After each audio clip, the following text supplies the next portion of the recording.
Hey, so greetings and welcome to Business Connect. I'm your host, Peter Lowe, and today we're going to be talking about how to ride the tsunami of change. I love that leadership principle that John Maxwell says, where he says the lowest level of leadership is position, and the highest level of leadership is influence. And so if you're looking at this by yourself, it's so good to see you. But really encourage you, if leadership is about influence, then you're going to learn how to lead best when you do that in community. So if you haven't done that already, reach out to your local church or your local facilitator and work out how you can get into a small group. It's the best way you're going to do it.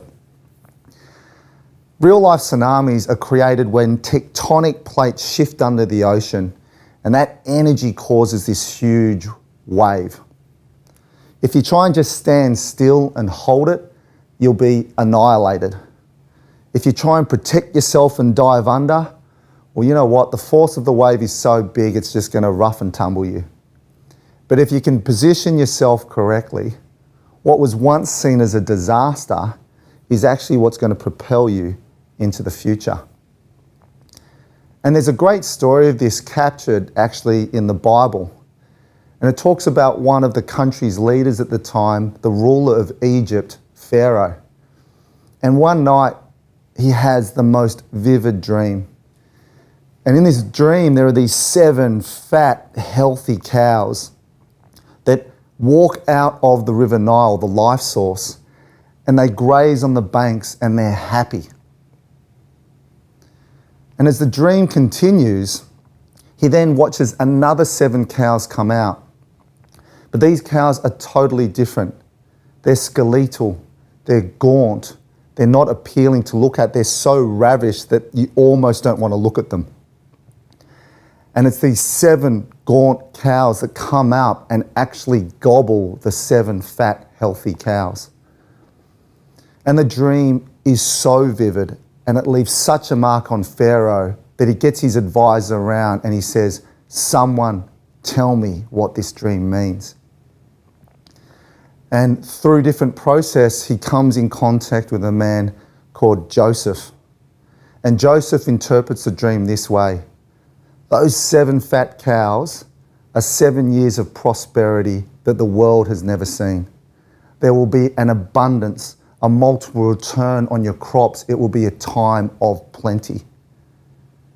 But after those 7 years is going to be 7 years of famine that the world has never seen. And so convicted is Pharaoh around Joseph's story and interpretation of the dream that he appoints him as his right-hand man. And he now becomes the 2nd most powerful person in all of Egypt. It's massive. It's a story of Joseph at that time was in the prison and he got put into the palace. And Joseph oversaw a 14-year strategy. And it's just a good thing to note about strategy. You know, sometimes we get so aware of what's going on the day-to-day that we forget what we're trying to move to. And we can be discouraged when our strategy doesn't work out in 1 year. But Joseph rolled this out over 14 years. And in those first 7 years, everyone enjoyed what was going on. There would have been a few select people that saved a little, but no one saved like Joseph. And when the 7 years of famine came through, it says in the book of Genesis that the whole world came to Egypt for supplies. The whole world came to you to get something that you had. And so this tsunami that looked like destroying Egypt along with everybody else ultimately became the change that happened through. So it's clear that some people get destroyed by the tsunami and other people ride the wave of change. What's an example where it doesn't work? And what's going to be the difference in our approach that's going to set us up as a surfer or a drowner? A lesson in what not to do can be found out in the Kodak story. And Kodak, at its peak in the 1980s, was doing $10 billion revenue. call it 30 to 40 US billion dollars in today's currency. They were so invincible that, they looked like so invincible that the word Kodak as a company became part of English vernacular. It was this, if you had a special moment, you'd call it a Kodak moment. And so how does a company from a position of almost invincibility now turn into a company that's bankrupt? Well, the tsunami that affected Kodak was the digital transformation tsunami. You see, Kodak had a razor and blade strategy. They sold the razors cheap so you could use their blades. Kodak made a little bit of money on their cameras. They made a little bit more money on their film, and they made the real money around processing the film into photos. And so when the digital transformation is coming, they didn't ride the wave. The word nostalgia actually comes from a Greek word, and the root word of the Greek talks about the pain of something gone. It's the dull ache that you have in your heart where the memory is more powerful than the event itself. Now, nostalgia has its place. How good is a vintage car? How good is playing a record on vinyl? But nostalgia can rob you of your future if you allow it to put scales on your eyes. And that's what I think happened in the Kodak story. They wanted to make money like the good old days. And what I want to suggest is the core reason they failed is they lost sight of their values. Did you know that Kodak were really the first ones that came up with the original Facebook? When I say came up, they purchased a company called oPhoto. And before Zuckerberg had written one line of Facebook, oPhoto was alive and kicking as a site where you could publish photos, like, comment, and sort into albums. But instead of staying true to their values, which was about capturing moments and sharing memories, they were using the site to live like the good old days. And if you didn't print the photo on the website, well, eventually the photo would get deleted. What would have been the case if Kodak stayed to their values? Could they be the Meta of today? We can only guess, but one thing what was for sure is they lost sight of their values of sharing. They focused too hard on profits and the good old days, and the digital transformation tsunami crushed them. So what are a couple stories that we could do that help get our values? Because when the tsunami comes, it's change, it's disruption, and you don't know where you're going. And we've got this in our own country now with the lowest level of unemployment in nearly 50 years.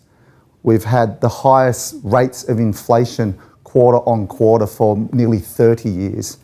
There are these changes going around, and it's your values that are going to give you your true north in times of change.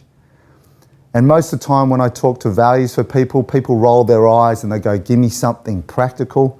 And I just want to say to you that values are your guiding force as a leader and for you as a person. And I just want to facilitate a couple exercises that can help you redefine what your values are and how it practically works on the run. So the first set of values we're going to talk about is for you if you're leading a department or leading a company.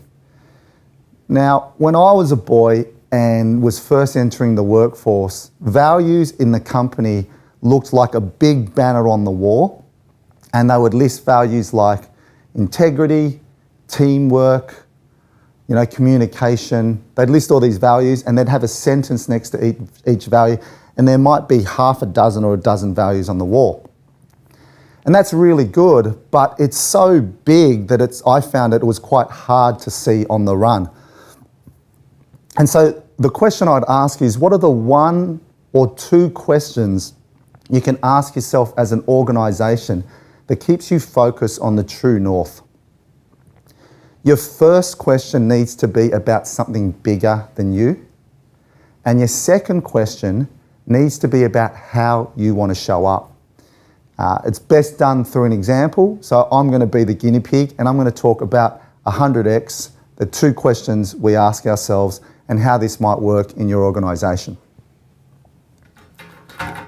So it's best done in this type of diagram. So the first exercise to ask is, what are the top 3 things that you want to help your customer with? If you could distill it down to 3 things and wrestle with this, and you won't get this straight away, but try this exercise, what would those 3 things be? For 100x, we want to be talking to people about their time. We want to be talking to people about money. And we want to be talking to people about their mission. If you've got time and you've got money, but you don't have mission, well, then your life is meaningless. And I think if you can think about, I think we know plenty of people that have a lot of time, that have a lot of money, they've got a lot of means, but they don't have meaning, and their life is meaningless. And I don't think we want to play in this section. If you're someone that has time and you've got a heart for mission, okay, I've got time, I want to give, I want to help people, but I've got no money, what are you? You're frustrated. And then what about the people that have got all the money in the world, all the mission, heart for mission, but they don't have time? What are they? They're squeezed. But if we can 100x your time, money and mission, well, we believe that's what we want to be aiming for. To 100x your time, money and mission. So what are the 3 questions you can ask about your organisation in terms of what you're trying to do? And then what are the 2 questions that help you stay true to your values on the run? For us, we ask the following 2 questions. Number 1, do they feel the love? And number 2, was it excellent? The first question talks about, do they feel the love? If we're going to be able to help people, they have to feel the love. If you don't feel the love, if you don't feel your best interest is our best interest, then you're not going to want to take feedback and encouragement. So the number 1 thing is, in our group, people need to feel the love. The second question is talking about how you're going to show up. We want to do excellent work. We don't want people to come to us because we're Christian. We want people to come to us because we're the best. And we want to do work that we're proud of, and we want people that are in our community to be proud of what we associate with. What are your 2 questions that you can ask on the run that keep you going when things are busy? So that's a great exercise to discuss with the group. I also suggest it's good to think about 2 questions you can ask on the run that you can do for yourself personally. My 2 questions I ask on the run are this. Am I living my consecration? The second question is this. Am I embracing the art of possibility? The first question talks about God has set you apart for something bigger than yourself. He says He's done that for you as a believer. Before you came out of your mother's womb, He set you apart for a higher purpose. The second question for me talks about, am I believing in the truth of God over the facts of this world? Because sometimes there's a whole bunch of facts that we talk about. I'm not eloquent of speech. I don't have the right connections. We talk about all the facts, but we ignore the truth where God says, I can do more than you can think or possibly imagine. And so what are the 2 questions that you would like to ask yourself on the run that would help you develop in the leader within you? I want to tell you a story about my friend, Andre. I met Andre as an adult, and Andre has a stutter, a speech impediment. And when I met him, I had never met someone with such a stutter. And he would say he was so much better than where he was. But here's the crazy thing. When Andre was growing up, people just thought he was stupid. And he would tell the story that he'd be in the classroom trying to get his words out, and the teacher would be going, oh my goodness, why are you so stupid? Why can't you get the words out? And he grew up in his formative years thinking he was stupid, to the point where, as an adult, he qualified for a disability pension. And Andre lived with his mum, and from 18 years old, he never needed to work again. And then Andre's sister had a friend started visiting the house. And this friend's, his friend's sister was a speech pathologist. And after just being around the home, she said, I don't think your brother's stupid. I think he has a speech impediment. And so they explored that out, and they believed that Andre wasn't stupid. And so then Andre faced this piece, where the facts of the world up until that point was, you're stupid, you're not capable. And whenever Andre faced a tough time, he goes, I can't do this because I'm stupid. And suddenly the truth trumped the fact. And the truth said that there's more for you. And he sat at a crossroads saying, I can live the old life of comfort and security, or I can venture out to explore possibility.